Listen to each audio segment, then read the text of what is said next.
सभी को मेरा प्रणाम। तो देखिए बालको, आज का हम प्रकरण जो प्रारंभ करेंगे उससे पूर्व कुछ बात मैं आपसे कहना चाहता हूँ कि देखो, आपके मानो आपके समक्ष दो अध्यापक हैं और दोनों अध्यापकों में एक विशेषता यह है कि एक अध्यापक तो बहुत ज्ञानी, हर तरह का ज्ञान, विशिष्ट शब्दों का ज्ञान, क्लिष्ट शब्दों का ज्ञान, एक तो वो अध्यापक है और एक वो अध्यापक है जिसको ज्ञान भी है, ज्ञान के साथ साथ वो जब पढ़ाता है तो जब जिस स्तर के बालकों को पढ़ाता है वह उसी स्तर का बन जाता है। और एक वह है चाहे किसी भी स्तर को पढ़ाए, वह अपनी योग्यता विद्वता सबके सामने प्रकट करता रहता है। अब बताइए दोनों शिक्षकों में से कौन सा आपको श्रेष्ठ लगेगा? क्योंकि वही श्रेष्ठ लगेगा जो आपके स्तर पर आकर पढ़ाए। क्योंकि कई बार क्या होता है, कई लोगों की आदत होती है कि अपनी विद्वता और श्रेष्ठता सिद्ध करने के लिए कई प्रकार के क्लिष्ट शब्दों का समावेश कर देते हैं। ऐसे ही कुछ कविता में होता है। कई कवि ऐसे होते हैं जो अपनी कविताओं में अपनी विद्वता और श्रेष्ठता सिद्ध करने के लिए अपनी रचनाओं में क्लिष्ट अर्थात कठिन शब्दों का समावेश कर देते हैं। जबकि आपको पता है कि कविता भी आपने कभी पढ़ी हो तो कविता में देखा होगा कि आपको कौन सी कविता अच्छी लगती है जिसका भाषा सरल हो, सहज हो और आसानी से उसका अर्थ समझ में आ जाए। कुछ कविता ऐसी होती है जिसमें आपको पढ़ते हैं तो लगता है इस क्या क्या क्लिष्ट शब्द लिख रखे हैं, कुछ समझ में तो आता नहीं है। इस तरह का भाव आता है निश्चित रूप से।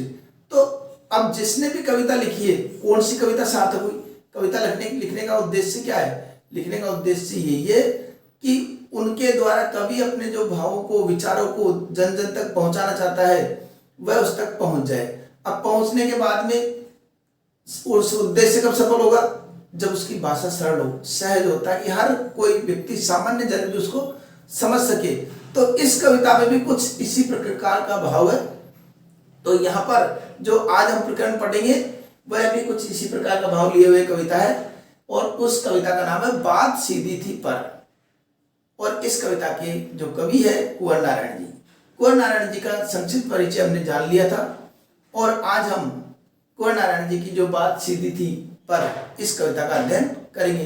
तो इस कविता में भी यही उन लोगों पर ही व्यंग्य किया है जो अपनी श्रेष्ठता, विद्वता, इन सबको प्रकट करने के लिए क्लिष्ट शब्दों का समावेश कर देते हैं अपनी रचनाओं में। जबकि एक सामान्य भाषा में भी हम अपनी बात कह सकते हैं और निश्चित रूप से सामान्य भाषा में और सरल भाषा में कही हुई बात आम पाठकगण को सहजता से समझ में आ जाती है। तो इसी बात को कवि अपने ऊपर लेते हुए कहते हैं कि बात सीधी थी पर एक बार, कि बात बहुत सरल बतानी थी कवि को। कवि को एक सरल सी बात बतानी थी, लेकिन एक बार क्या हुआ, भाषा के चक्कर में जरा टेढ़ी फंस गई। भाषा के चक्कर में अर्थात उनको भी कहीं न कहीं ऐसा एहसास हुआ कि नहीं, मुझे भी श्रेष्ठ भाषा का प्रयोग करना है, मुझे भी अपनी विद्वता साबित करनी है। और उसमें क्या कर दिया, क्लिष्ट शब्दों का समावेश कर दिया। अब जैसे ही क्लिष्ट शब्दों का समावेश किया तो क्या हुआ, भाषा जरा टेढ़ी फंस गई, वह भाषा टेढ़ी हो गई अर्थात थोड़ी क्लिष्ट हो गई, समझने से बाहर हो गई। अब लगा कवि को कि इस तरीके की अगर रचना पहुंची समाज में, इस तरह की कविता अगर पहुंचती है समाज में, तो समाज के लोग या जो पाठकगण है वह उसका भाव ग्रहण नहीं कर पाएंगे और जब भाव ही ग्रहण नहीं कर पाएंगे तो उसका उद्देश्य क्या रहेगा फिर? तो ऐसी स्थिति को भांपते हुए कवि ने क्या किया, उसे पाने की कोशिश में कि उसको वापस उसी रूप में प्राप्त कर ले। उस कोशिश में क्या किया उन्होंने, भाषा को उल्टा पलटा, तोड़ा मरोड़ा, घुमाया फिराया, मतलब हर संभव प्रयास किया। जहां से उसको तोड़ना है तो वहां से कुछ शब्द हटाने का प्रयास किया, कुछ घुमाने का प्रयास किया, कुछ मरोड़ने का प्रयास किया कि कैसे भी हो बात बन जाए, कि बात या तो बने, या तो बात बन जाए, या फिर भाषा से बाहर आ जाए, या फिर इस क्लिष्ट भाषा से अपने आप को बाहर कर ले। इस तरह के भाव सोचते हुए कवि ने उसको सुधारने का प्रयास किया। लेकिन क्या हुआ, लेकिन इससे भाषा के साथ साथ बात और भी पेचीदा होती गई। पेचीदा मतलब उलझती चली गई। पेचीदा का तात्पर्य क्या हो गया, उलझती हुई चली गई। लेकिन इतना प्रयास करने के बाद में भाषा सरल नहीं हुई, भाषा और ज्यादा उलझ गई, और ज्यादा उसमें दिक्कत आ गई और बात और भी पेचीदा हो गई। सारी मुश्किल अब लगा कवि को कि ये तो बात बिगड़ गई। अब बात बिगड़ गई तो व्यक्ति अपने आप धैर्य खो जाता है। कई बार जल्दबाजी में कई बार देखा होगा आपने कि जल्दबाजी में कुछ भी शब्द लिखा हमने, और कुछ शब्द लिखने के पश्चात जैसे हमने लिखा नहीं कही, लगा ये मात्रा सही नहीं है, तो फिर हमने इसी को उल्टी मात्रा लगा दी, फिर लगा नहीं सही वही सही है, तो इस प्रकार हमने काटा पीछी कर दी, तो पहले का शब्द भी नहीं रहा, सारी बिगड़ गई बात। उसी प्रकार धैर्य परीक्षा में जल्दबाजी में हमारी काटा पीछी होती है ना, कि जल्दी रहती है, परीक्षा का टाइम होता जा रहा है, जल्दी लिखना, इस चक्कर में हम काटा पीछी कर देते हैं। तो उसी तरीके सारी मुश्किलों को धैर्य से समझने की जगह कि आराम से ठंडे दिमाग से सोचते कि गड़बड़ कहाँ हुई है, उसको समझे बिना क्या कर दिया, मैं पेज को खोलने के बजाय मैं पेज जानते होंगे आप, एक तो कील होती है, एक स्क्रू होता है, स्क्रू के अंदर पेज होता है। अब पेज को हम जानते हैं कि उसको पेज कस से हम कसते हैं, तरीके से कसते हैं, तरीके से ही खोलते हैं। तो पेज को क्या किया, खोलने के बजाय बेतरह कसता हुआ चला गया, अंटसंट बेकार में ही उल्टे सीधे उस पेज को कसने का प्रयास चला गया, करते चले गए, जबकि खोलना था लेकिन कसते हुए चले गए। अब कसने पे क्या हुआ, अब यहाँ पेज से तात्पर्य उस भाषा को सुधारने के प्रयास में, भाषा को अच्छी बनाने के प्रयास में, उसको जल्दबाजी में सुधारने का प्रयास किया, लेकिन वो बात बिगड़ गई। क्योंकि इस कर्तव्य देखो, फिर भी देखो, लोग जो समझते नहीं है, जो भाषा के महत्व को नहीं समझते, वह तो इस कर्तव्य इस कार्य में भी मुझे साफ सुनाई दे रही थी, तमाशबीनों की शाबाशी और वाह। मुझे पता था कि मैं गलत या मेरी जो भाषा क्लिष्ट हो गई है और उसका भाव लोग समझ नहीं पाएंगे, तो भी लोग तमाशबीन जो लोग हैं उसमें भी तारीफ कर रहे थे उनकी। अर्थात जैसे कई बार आपको कक्षा में पढ़ाए और क्लिष्ट शब्दों का प्रयोग करे, कोई इंग्लिश के टीचर पढ़ाए और इंग्लिश में बात करे और एक भी शब्द हिंदी का नहीं बोले और सामने वाला समझे या नहीं समझे, तो कई बार क्या होता है, छात्र बैठे बैठे चाहे समझ में कुछ भी बताओ उनके, लेकिन करते क्या है, वाह क्या टीचर है, कितनी जानकारी है इनको, एक एक बात इंग्लिश में याद है, ये है वो है। अब वो समझो चाहे मत समझो, लेकिन तारीफ जरूर हो रही है वहां पर। तो वही उद्देश्य कवि समझ गया कि तमाशबीन तो फिर भी तमाशे देख देख करके उसकी वाहवाही शाबाशी दे रहे थे, लेकिन कवि को पता था कि ये जो कविता है ये कहीं न कहीं बिगड़ चुकी, भाषा के चक्कर में कहीं न कहीं बिगड़ चुकी। इस बात को कवि जानते थे, लेकिन तमाशबीन तो उसमें भी वाहवाही कर रहे थे। तो फिर क्या हुआ, आखिरकार वही हुआ जिसका मुझे डर था। और आखिरकार बात क्या हुई, जिसका कवि को डर था वही बात हो गई। क्या बात हो गई, जोर जबरदस्ती से बात की चूड़ी मर गई। और उसको जैसे सुधारने में कैसे सुधरे, उस शब्द को हटाया, उस शब्द को रखा, उस शब्द को हटा दिया, ऐसे करते करते क्या बात की चूड़ी मर गई। चूड़ी का मतलब वो स्क्रू होता है, अगर उसकी चूड़ी मर गई तो क्या होता है, कसाव नहीं होता उसमें, फिर तो उसको आराम से लगाओ खोलो। तो ऐसी स्थिति उसकी भाषा की हो गई, तो बात की चूड़ी मर गई। अर्थात जैसे जो पहली बार में, आप जानते होंगे, पहली बार में जो कार्य हो जाए, जो सफल हो जाए, तो उससे श्रेष्ठ और कुछ भी बात नहीं है। घर पे भी मान लो कभी दाल बने और दाल बनाते बनाते हम उस दाल में या सब्जी में उस बनाते समय जितना पानी डाल सकते हैं पानी डाल सकते हैं, लेकिन कोई बन गई दाल और फिर लगाइए तो दाल थोड़ी पानी होना चाहिए या ज्यादा वो हो गई है गाढ़ी, तो उस चक्कर में क्या करेगा, वो ऊपर से पानी डालेगा तो वह अच्छी नहीं लगेगी दाल।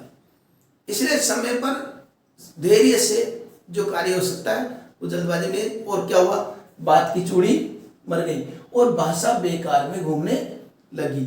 और स्थिति क्या हो गई, जो उद्देश्य कवि का वो तो बहुत दूर है पाने की बात, और वो भाषा जो है वो बेकार में घूमने लग गई। समझ में नहीं आया इस भाषा का क्या करूं, न तो उद्देश्य सफल हो रहा और न कोई इसको समझ पा रहे हैं, और हार कर।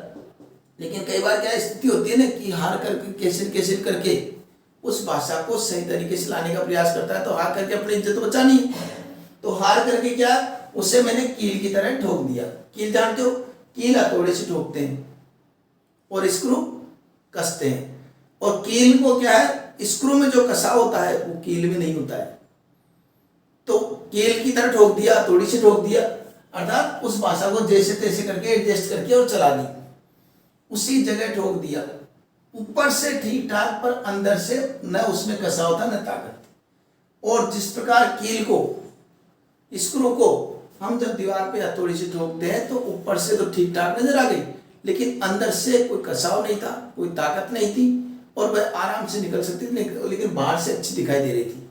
तो वही कविता की स्थिति हो गई कि तोड़ा मरोड़ा सब कुछ किया कि बात बन जाए, लेकिन कैसे न कैसे बात बनाने के लिए उन्होंने उल्टे सीधे जैसे तैसे शब्दों का प्रयोग करके और ऊपर से उसको ठीक ठाक कर दी। लेकिन ठीक ठाक बात ने जो एक शरारती बच्चे की तरह, अब क्या हुआ, बात ने, बात की तुलना किससे की गई है, शरारती बच्चे की तरह। शरारती बच्चे से बात की तुलना की है। तो बात ने जब ये देखा शरारती बच्चे की तरह मुझसे खेल रही थी, और बात ऐसी हो गई थी, बात का और भाषा का आप देखिए अंतर, कि भाषा में कवि ने क्लिष्ट शब्दों का समावेश किया अपनी बात कहने के लिए, लेकिन बात स्पष्ट नहीं हो रही थी। और बात किसकी तरह खेल रही थी, शरारती बच्चे की तरह खेल रही थी। शरारती बच्चे से तुलना क्यों की गई है, क्योंकि जब आपने देखो कोई भी शरारती बालक कक्षा में बैठा है, उससे शिक्षक कहेगा बिल्कुल शांत बैठ जाइए, ध्यान से समझिए कि एक बात नहीं करनी, वो सारी बातें सुनेगा, थोड़ी देर चुप हो जाएगा, और फिर थोड़ी देर बाद में 2-3 मिनट बाद में फिर वही शरारत करना चालू हो जाएगा उसका, और उसकी शरारत चालू करने के बाद में शिक्षक फिर फटकारेगा उसको, फिर थोड़ी देर बैठ जाएगा, फिर वापस वही शरारत में लग जाएगा। इस तरह का देखा है। तो बात भी कुछ इसी प्रकार की हो गई। जब उससे सही तरीके से व्यवस्थित कवि करना चाहते हैं बात को, तो लगता है सही हो गई, अब कुछ भी दिक्कत नहीं आ रही, फिर लगता है गड़बड़ हो गई इसमें, ये भी सुधार दे, फिर सही करता है, फिर लगता है ये गड़बड़ हो गई। तो शरारती बच्चे की तरह जैसे वो बात उससे खेल रही हो, और मुझे पसीना पहुंचते हुए देखकर, और जब मैं परेशान हो गया, कवि स्वयं के लिए कहते हैं, जब मैं परेशान हो गया, थक गया और पसीना पहुंच रहा हूं, उस स्थिति को देख करके, और जैसे क्या पूछा उन्हें बात ने, क्या तुमने भाषा को साहुलियत से बरतना कभी नहीं सीखा। क्या बात कही, ये बहुत महत्वपूर्ण बात कही है, क्या तुमने भाषा को कभी साहुलियत से बरतना नहीं सीखा। अर्थात तात्पर्य ये कि आप इतने अच्छे कवि हो, इतने अनुभवी कवि हो, इतने अच्छे जानकार हो, सारी बातों को स्पष्ट रूप से समझते हो, फिर भी आपने अपनी रचना में इस तरह के क्लिष्ट शब्दों का समावेश करके और ये इस प्रकार का अनुभवहीनता का कार्य कैसे कर दिया। आपको तो इस प्रकार की कार्य नहीं करना चाहिए। ऐसे जैसे वो पूछ रही हो बात, कैसे लग रहा है जैसे बात पूछ रही हो। तो यहाँ पर बात और भाषा, इससे मतलब कवि की गलती नहीं है इसमें, कवि जो बताना चाहता है वो आप निश्चित रूप से ध्यान रखना चाहिए आपको।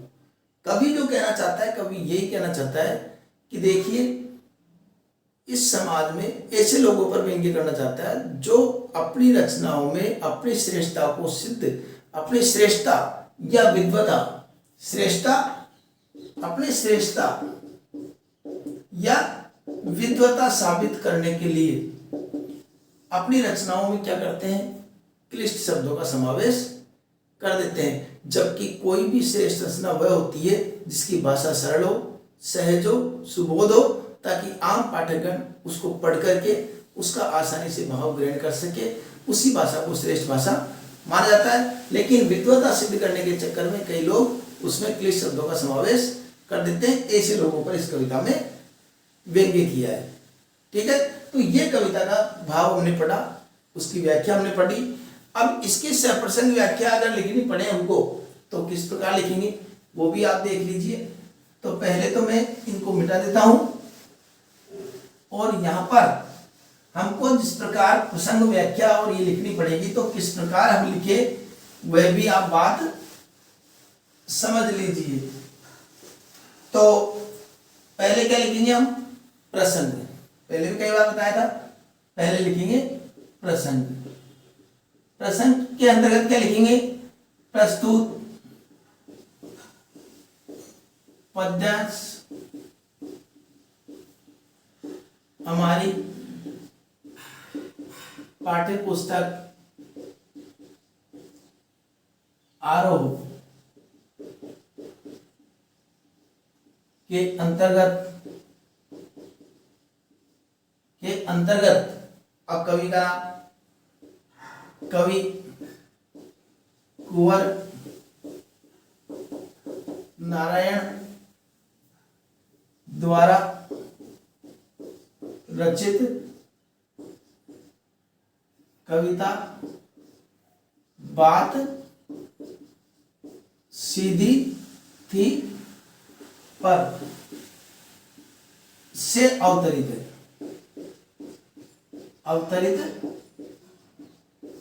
है। इसमें कवि ने उन लोगों पर व्यंग्य किया है जो अपनी श्रेष्ठता या विद्वता प्रदर्शित करने के लिए अपनी रचनाओं में क्लिष्ट शब्दों का, क्लिष्ट का मतलब कठोर, कठिन शब्दों का समावेश कर देते हैं। ठीक है, ये इसका प्रसंग और संदर्भ हो जाता है। व्याख्या अभी बताए उस प्रकार लिखेंगे कि कवि उन लोगों पर व्यंग्य करते हुए, ऐसे लोगों पर व्यंग्य करते हुए कहते हैं कि जो अपनी विद्वता या श्रेष्ठता साबित करने के लिए अपनी रचनाओं में क्लिष्ट शब्दों का समावेश कर देते हैं। ऐसे लोगों पर व्यंग्य करते हुए कहते हैं। फिर अपने को अर्थ लिख देना है। फिर लिखना है विशेष। विशेष में खड़ी बोली, हिंदी का प्रयोग, छंद मुक्त रचना, एक लिख देंगे अनुप्रास अलंकार, अनुप्रास अलंकार। इस तरीके से हम विशेष भी लिख देंगे। तो ये प्रसंग हो गई, व्याख्या हो गई, विशेष हो गई, और प्रश्न आपको डिस्क्रिप्शन में मिलेंगे, वहां जाकर के भी आप देख सकते हैं जो अन्य प्रश्न बनेंगे। तो निश्चित रूप से ये पाठ आपके भली प्रकार समझ में आ गया होगा, ऐसी मुझे आशा है। फिर भी कोई समस्या है तो आप कमेंट बॉक्स में पूछिए, निश्चित रूप से मैं उसका समाधान करने का प्रयास करूंगा। तो मिलते हैं अगले पाठ में, तब तक के लिए धन्यवाद।